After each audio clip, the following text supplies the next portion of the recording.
Hello friends, હું છું Nitaben cooking ચેનલથી મારી ચેનલમાં ફ્રેન્ડ્સ તમારું ખૂબ ખૂબ સ્વાગત છે। આજે હું તમારી સાથે શેર કરવાની છું વેજીટેબલ પોટેટો ચિપ્સ। પરંતુ રેસીપી બનાવતા પહેલાં હજી સુધી તમે મારી ચેનલને સબસ્ક્રાઈબ નથી કર્યું તો સબસ્ક્રાઈબ કરી લેજો અને બેલ આઇકન પ્રેસ કરીને ઓલ સિલેક્ટ બટન પ્રેસ કરજો, જેથી મારી નવી રેસીપીના નોટિફિકેશન સૌથી પહેલાં તમને જોવા મળે। અને જો તમને મારો આ વિડીયો ગમતો હોય તો વિડીયોને લાઈક અને શેર કરવાનું ભૂલતા નહીં અને નીચે કમેન્ટ બોક્સમાં કમેન્ટ કરવાનું ભૂલતા નહીં। જિંદગી ખૂબસૂરત છે, હસતા જાઓ ને કમેન્ટ કરતા જાઓ। તો ચાલો બનાવીએ। તો ફ્રેન્ડ્સ, આપણે આજે વેજીટેબલ ચીલી પોટેટો બનાવવાનું છે। તો વેજીટેબલ ચીલી પોટેટો બનાવવા માટે મેં આ એક મોટું બટેટું લીધું છે અને એને આપણે આવી રીતે આમ છાલ ઉતારી અને કટ કરી લેશું। જુઓ, અને હવે એના આપણે મોટા આવી રીતે આમ પીસ કરશું। તમને એમ થશે કે આવા મોટા પીસ કેમ કરવાના છે, તો આને આપણે બોઇલ કરશું। હજી આપણે 10 મિનિટ માટે આને બાફશું। તો પછી પાછા ફ્રેન્ડ્સ જો આવી રીતે આમ કરી લેવાના છે।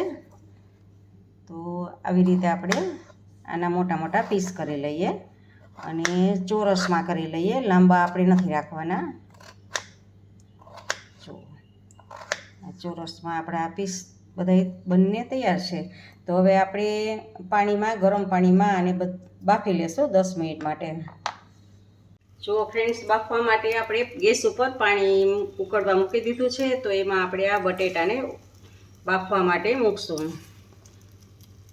જો ફ્રેન્ડ્સ, કુકરમાં કે એમ નથી બાફવાના, આવી રીતે તમારે એક વાસણમાં જ આમ ખુલ્લા બાફવાના છે અને 10 મિનિટ જેવું થશે અને બફાતા 10 મિનિટમાં બફાઈ જશે। જો ફ્રેન્ડ્સ, આપણે આ 60% જેટલા આપણે બફાઈ ગયા છે। તો હવે આને આપણે કાઢી લેવાના છે। તો ફ્રેન્ડ્સ, આપણે સીધું જ આપણે ગેસને ઓફ કરી દઈએ અને આ ચાળણામાં કાઢી લઈએ। ફ્રેન્ડ્સ, હવે આને આપણે નીતરવા રાખી દઈશું આમને। જો ફ્રેન્ડ્સ, બટેટામાંથી આપણે પાણી નીતરી ગયું છે। તો આપણે 1 ચમચી એમાં મેંદો એડ કરશું અને 1 ચમચી કોર્નફ્લોર એડ કરશું। આને બંનેને આમાં મિક્સ કરી લેશું, કોટિંગ કરી લેશું। જુઓ, ચમચીની મદદથી કરું છું, બધી જ બાજુથી કોટિંગ કરી લેશું। બટેટાને ફ્રાય કરવા માટે આપણે એક વાસણમાં તેલ ગરમ કરવા મૂકેલું છે અને તેલ આપણું આવી ગયું છે। તો એમાં હવે આપણે આ બટેટાને મેંદો અને કોર્નફ્લોરથી કોટિંગ કરેલા છે એ બટેટાને એમાં આપણે ફ્રાય કરવાના છે। તો જુઓ, આપણે બધા જ બટેટાને એકી સાથે નાખી દઈશું।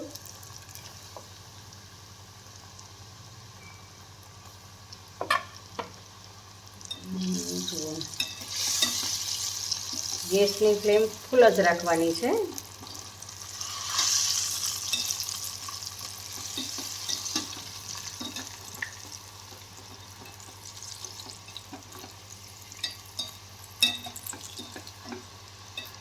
જુઓ ફ્રેન્ડ્સ, આપણા બટેટા ફ્રાય થઈ ગયા છે। આપણે ગેસને ઓફ કરી દઈએ અને એક વાસણમાં લઈ લઈએ।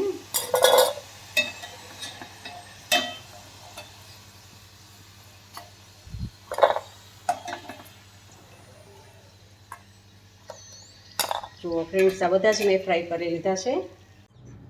જુઓ ફ્રેન્ડ્સ, આપણે વેજીટેબલ્સના વઘાર કરવા માટે એક પેનમાં 2 ચમચી આપણે તેલ લીધેલું છે અને તેલ ગરમ થઈ ગયું છે। તો ફ્રેન્ડ્સ, આપણે કાંઈ પણ હિંગ કે રાઈ કે નાખવાનું નથી, સીધા બધા જ વેજીટેબલ્સ આપણે નાખી દેવાના છે। એક ધાણા ભાજી નથી નાખવાની। આ 2 ચમચી ટમેટાં છે, 2 ચમચી કાકડી છે, 2 ચમચી ગાજર છે, 2 ચમચી કેપ્સિકમ છે અને તમારે જો હજી ડુંગળી લેવી હોય તો ડુંગળી પણ લઈ શકો છો। આપણું તેલ આવી ગયું છે તો બધું જ એકી સાથે એમાં નાખી દઈએ આપણે।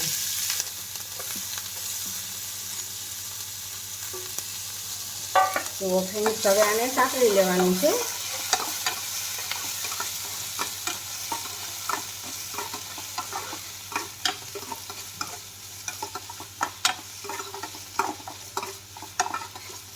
હવે આપણે એમાં સ્વાદ પ્રમાણે નિમક એડ કરશું અને ખાલી નિમક એડ કરી અને બધું જ સારી રીતે સાંતળી લેવાનું છે।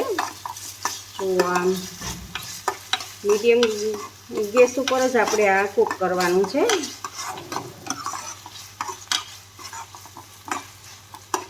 અને આપણે ઢાંકીને કૂક થવા દઈએ અને ગેસની ફ્લેમ આપણે મીડિયમ ટુ સ્લો રાખી છે અને 1 થી 2 મિનિટ આને આમ કૂક થવા દઈએ। જુઓ ફ્રેન્ડ્સ, 2 મિનિટ થઈ ગઈ છે અને આપણા વેજીટેબલ્સ પણ કૂક થઈ ગયા છે। જુઓ, આપણા જો ટમેટા એકદમ ગળી ગયા છે, સોફ્ટ થઈ ગયા છે અને આપણા જો આ ગાજર ને એ બધું પણ કૂક થઈ ગયું છે. તો ફ્રેન્ડ્સ હવે આમાં આપણે મસાલા કરીએ.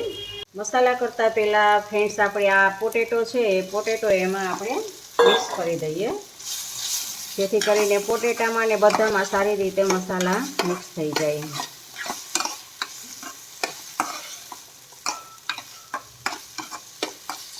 ફ્રેન્ડ્સ હવે આપણે ગેસને સાવ ધીમો રાખી દેવાનો છે અને 1 ચમચી આપણે ચીલી સોસ નાખશું આમાં અને અડધી ચમચી આપણે સોયા સોસ નાખશું. સોયા સોસ આપણે થોડો નાખવાનો હોય છે અને સારી રીતે આપણે મિક્સ કરી દઈએ. આપણે ચટપટો સ્વાદ આપવા માટે આપણે આ ચાટ મસાલો છે, અડધી ટીસ્પૂન આપણે ચાટ મસાલો એડ કરશું અને પાછું બધું જ સારી રીતે આપણે મિક્સ કરી દઈશું.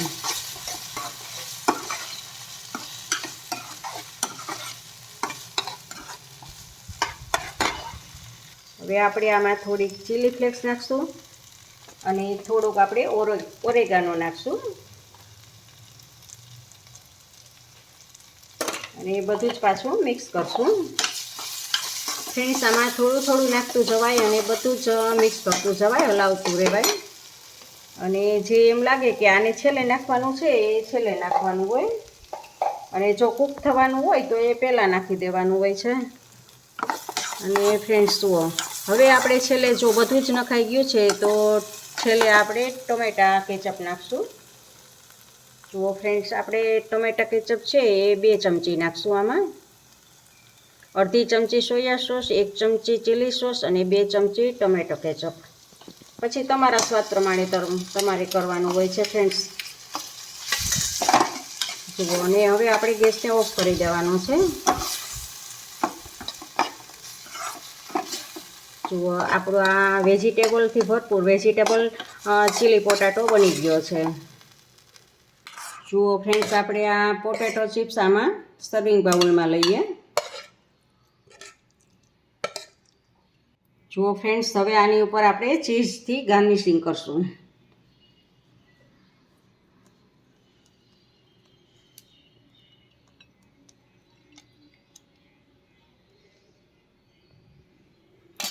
અને ઉપરથી લીલા ધાણા એડ કરશું.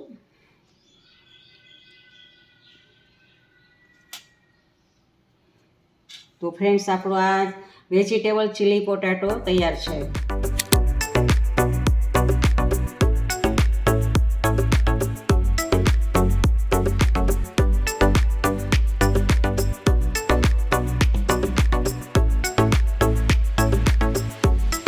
ફ્રેન્ડ્સ, તમને મારી રેસીપી કેવી લાગી તે કમેન્ટ બોક્સમાં કમેન્ટ કરીને મને જરૂરથી જણાવજો. ઇન્સ્ટાગ્રામમાં મારા પેજને ફોલો કરજો, મેં નીચે લિંક આપેલી છે. તમને મારી રેસીપી ગમે તો લાઈક કરીને તમારા ફેમિલી મેમ્બર્સ અને ગ્રુપમાં શેર કરજો અને મારી ચેનલને સબસ્ક્રાઈબ કરવાનું ભૂલતા નહીં. આવજો, બાય. ફરી મળીએ નવી રેસીપી સાથે.